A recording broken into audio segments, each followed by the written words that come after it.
சஹீஹாக்கப்பட்ட அந்த ஹதீஸில் வருகிறது, ரஜுலுன் ஒரு மனிதர் ரசூலுல்லாஹ்விடம் வர்றார். ஒரு பொடியன் என்னத்துக்கு வர்றாருன்னா, அவருடைய வீட்டுல ஒரு மதில் கட்ட போறார். சம்பவத்தை கொஞ்சம் கேளுங்க.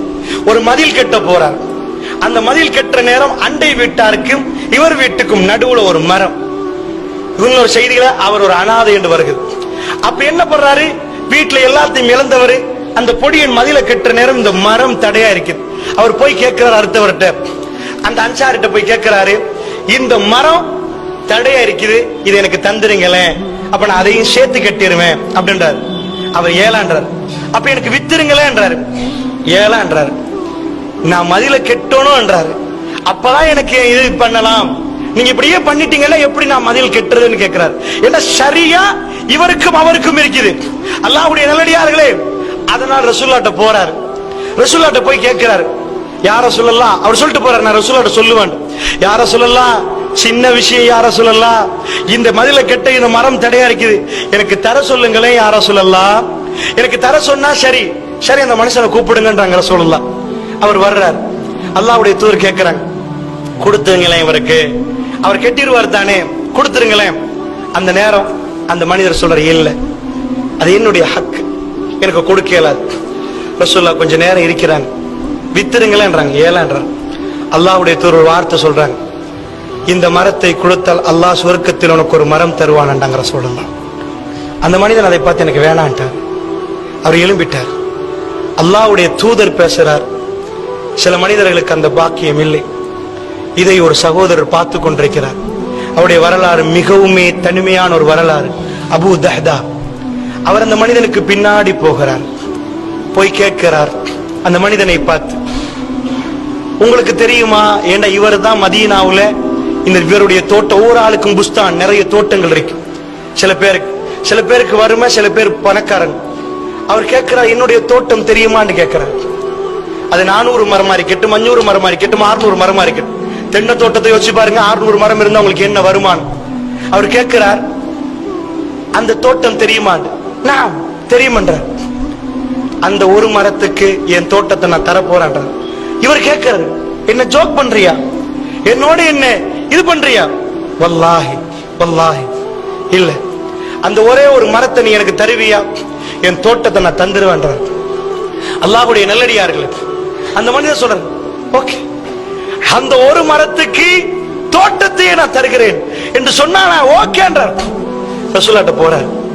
யா ரசூலல்லாஹ், நீங்கள் அந்த மனிதனுக்கு சொன்னீர்களே ஒரு மரத்தை கொடுத்தால் சொர்க்கத்தில் ஒரு மரம் கிடைக்கும் என்று, அந்த வாக்குறுதி இன்னும் இருக்கிறதா யா ரசூலல்லாஹ்? அந்த வாக்குறுதி எனக்கு கிடைக்குமா யா ரசூலல்லாஹ் நான் எடுத்தால்?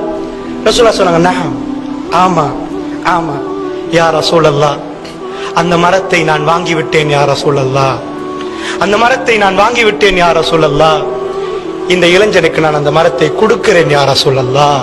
அல்லாஹு அக்பர், அல்லாஹு அக்பர். 600 பேரீச்ச பழத்தோடு உள்ள ஒரு மரம் உள்ள ஒரு தோட்டம். அது 400, 500, 600, இவ்வளவு பெரிய தோட்டம். ரசூல் அல்லாஹ் எப்படி முஃமின்களை தேர்ந்தெடுக்கிறான் பாருங்கள். முஃமின்களுக்கு எப்படி வாய்ப்பை கொடுத்தான். ஒவ்வொரு அடியானுக்கும் ஒவ்வொரு நேரத்திலும் ஒவ்வொரு மாதிரி வாய்ப்பை கொடுத்தான் அல்லாஹ். அல்லாஹ் எனக்கும் உங்களுக்கும் தந்த வாய்ப்பு அல்லாஹ்வுடைய நல்லடியார்களே இது. அல்லாஹ் மறுமையிலே நிச்சயமாக எங்களை வைத்து கொஞ்சம் குலாவ வேண்டுமாக இருந்தால், இறைவனுக்காக வேண்டி நாங்கள் கொடுத்திருந்தால் அல்லாஹ் நிச்சயமாக தருவான். அல்லாஹ்வுடைய நல்லடியார்களே, என்ன சொன்னார் அந்த பொடியனை பார்த்து, அதை எடுத்துக்கொள்ளப்பா, நான் வாங்கிவிட்டேன், அந்த மனிதனுக்கு என்னுடைய தோட்டத்தை கொடுத்து விட்டேன். ஹதீஸில் வருகிறது, பெருமானார் சொன்னார்கள், அபூ தஹ்தாவுக்கு, சஹீஹுல் முஸ்லிம்ல வருகிறது, அபூ தஹ்தாவுக்கு சொர்க்கத்தில் எத்தனை கனியோடு நிறைந்த மரம், எத்தனை மரம், எத்தனை கனியோடு நிறைந்த மரம். அபூ தஹ்தா எழும்பும் வரைக்கும் ரசூலுல்லாஹ் திரும்ப திரும்ப திரும்ப திரும்ப சொன்னார்கள், எத்தனை மரம், எத்தனை மரம். அபூ தஹ்தா, உன்னுடைய வியாபாரம் பயனளித்து விட்டது அபூ தஹ்தா, நீ வெற்றி பெற்று விட்டாய் அபூ தஹ்தா. அவர் எழும்பி விட்டார். ரசூலுல்லாஹ்வுடைய சபையில் எழும்பி விட்டார். அவர் வீட்டை நோக்கி போகிறார். அவர் தன்னுடைய மனைவியை கூப்பிடுகிறார், யா உம்மு தஹ்தா, உம்மு தஹ்தா, நான் ஒரு வியாபாரம் செய்து விட்டேன் உம்மு தஹ்தா, நான் இந்த தோட்டத்தை விட்டு விட்டேன் அல்லாஹ்வுக்கும் அல்லாஹ்வுடைய தூதருக்கும். அவருடைய மனைவி சுப்ஹானல்லாஹ், சுப்ஹானல்லாஹ், அல்லாஹ் கொடுத்த மனைவி கொஞ்சம் பாருங்கள். அவள் சொல்கிறார், வெற்றி வெற்றிகரமான வியாபாரம். மாஷா அல்லாஹ். இவர் என்ன சொல்லுகிறார்? உம்மு தஹதா, நாங்கள் வெளியே போய்விட வேண்டும், இந்த தோட்டம் அல்லாஹ்வுக்கும் அல்லாஹ்வுடைய தூதருக்கு கொடுத்து விட்டேன், நாங்கள் வெளியே போய்விட வேண்டும் உம்மு தஹதா.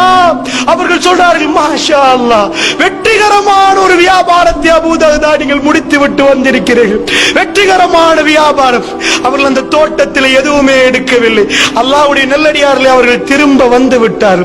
அல்லாஹ்வுடைய நல்லடியார்களே, அவர்கள் வந்து கேட்டார், யா ரசூலல்லாஹ், எனக்கு அந்த மரம், எனக்கு அந்த மரம், அல்லாஹ் சுவர்க்கத்திலே உங்களுக்கு எத்தனை மரம்? அபூ தஹதா அவருடைய ஜனாசாவில் ரசூலுல்லாஹ் சொல்லி காட்டுறார். அல்லாஹ்வுடைய நல்லடியார்களை நன்றாக புரிந்து கொள்ளுங்கள், இதுதான் பாலைவனத்து வரலாறு. அவர்கள் சுவர்க்கத்துக்காக வேண்டி அல்லாஹ் கொடுத்த ரிஸ்கை அவர்கள் கொடுத்து கொண்டே இருந்தார்கள். தன்னுடைய ரூஹை கொடுப்பதற்கு முன்னாடி அல்லாஹ் கொடுத்த ரிஸ்கை கொடுத்தார்கள்.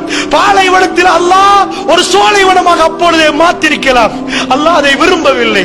அந்த அடியார்களை அல்லாஹ் சிறப்பிக்க விரும்பினான், அவர்களை கௌரவிக்க விரும்பினான். அவர்கள் யார் என்பதை காலம் காலமாக நானும் நீங்களும் அவர்களுக்கு துஆ செய்ய வேண்டும் என்று அல்லாஹ் விரும்பினார், அவர்களுக்கு பிரார்த்திக்க வேண்டும் என்று அல்லாஹ் விரும்பினார். ரலியல்லாஹு அன்ஹு.